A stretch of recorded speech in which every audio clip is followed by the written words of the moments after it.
Welcome, fellow gardeners. If you've ever wondered whether it's possible to grow rice without soil while keeping it fully organic, you're in the right place. Before we dive in, make sure to subscribe to Evergreen Garden and hit that notification bell, because we're about to explore a method that could transform how you grow this staple crop at home. And don't forget to comment below with your experiences or questions about rice cultivation. You might just inspire another gardener to take the plunge. Hydroponics and rice might sound like an unusual pair, but with the right setup and a little patience, you can enjoy fresh, organically grown rice even in small spaces. Start by selecting the right rice variety and seeds. Not all rice varieties thrive in hydroponic systems. Short-grain varieties like japonica are often easier to manage indoors or in controlled environments, while long-grain varieties such as basmati need more space and attention to water depth. Start with certified organic seeds to maintain a fully organic system. Before planting, soak the seeds in water for 24 hours to kickstart germination. You'll notice tiny sprouts emerging in a day or two, which indicates they are ready for the hydroponic setup. Make sure to change the soaking water once during this period to prevent bacterial buildup. Choose a hydroponic system suitable for rice cultivation. Rice requires standing water during its early growth stages, so not every hydroponic setup will work. Deep water culture or a modified nutrient film technique system works best. In DWC, the seedlings float on a net pot above a nutrient solution, mimicking the flooded conditions of traditional paddies. The key is maintaining oxygenation. An air pump connected to an air stone ensures roots get sufficient oxygen while submerged. Your water depth should start at around 2 inches above the roots, gradually increasing as the plants grow. This prevents the roots from drying out while avoiding waterlogging that can stunt growth. Prepare an organic nutrient solution that feeds rice naturally. In a hydroponic system, nutrients replace the soil's role, but for organic rice cultivation, you need plant-based or mineral sources. A well-balanced solution can include compost tea, fish emulsion, seaweed extract, and a pinch of rock phosphate. For instance, start with a solution of 1 part compost tea, 1 part diluted fish emulsion, and a teaspoon of liquid seaweed per gallon of water. Adjust the ratios depending on plant response.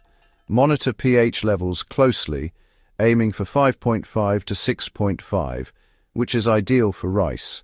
Organic nutrients can be slower to release, so regular observation and periodic supplementation are crucial. It's important to understand the stages of growth and adjust your care accordingly. Rice, you see, has distinct growth stages, each with its own unique needs. During the seedling stage, keep the nutrient solution mild and, avoid over-fertilization. When the plants enter the tillering stage, which is usually about 2 to 3 weeks after germination, increase the nutrient concentration just slightly to encourage more shoots. Now, flowering and grain formation are absolutely critical stages. Make sure the water level remains consistent and maintain gentle aeration to prevent stagnation, as this can easily lead to root rot. Temperature and light also play a significant role here. Rice really prefers warm conditions somewhere around 70 to 85 degrees Fahrenheit and needs at least 12 hours of bright light each day.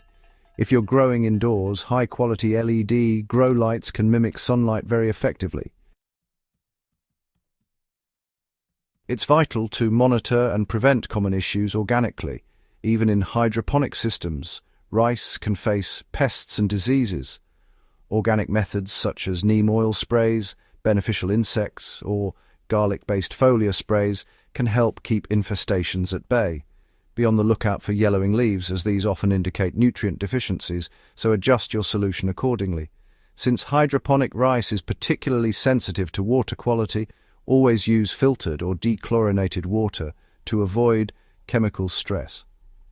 Small adjustments in aeration, water depth, or nutrient concentration can make a significant difference, so don't underestimate the power of careful observation. Harvesting rice grown hydroponically is actually quite straightforward. When the grains turn golden and the stalks start to bend, that's your cue. It's time to harvest. Carefully remove the plants from the system and allow them to dry for a few days. Once they're dried, you can thresh the grains by hand or use a simple mechanical method.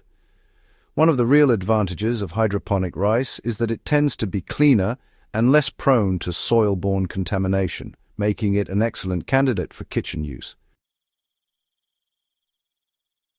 You can apply your knowledge practically in any space. For example, if you're using a 10-gallon DWC tank, start with 20 to 25 seedlings spaced evenly. Maintain a compost tea concentration of 1 part tea to 3 parts water, and top up with seaweed extract every week. Increase the water depth by 1 inch every 2 weeks as the plants mature.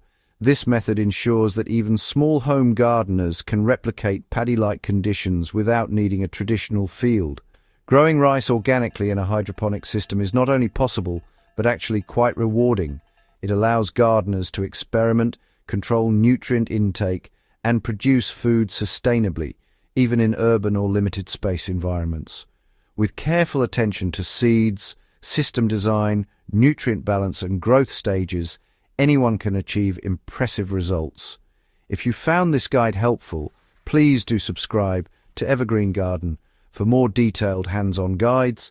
Share this video with your fellow gardeners and comment below with your progress or any questions. Your feedback really helps build a thriving community of organic growers who are ready to experiment and succeed together.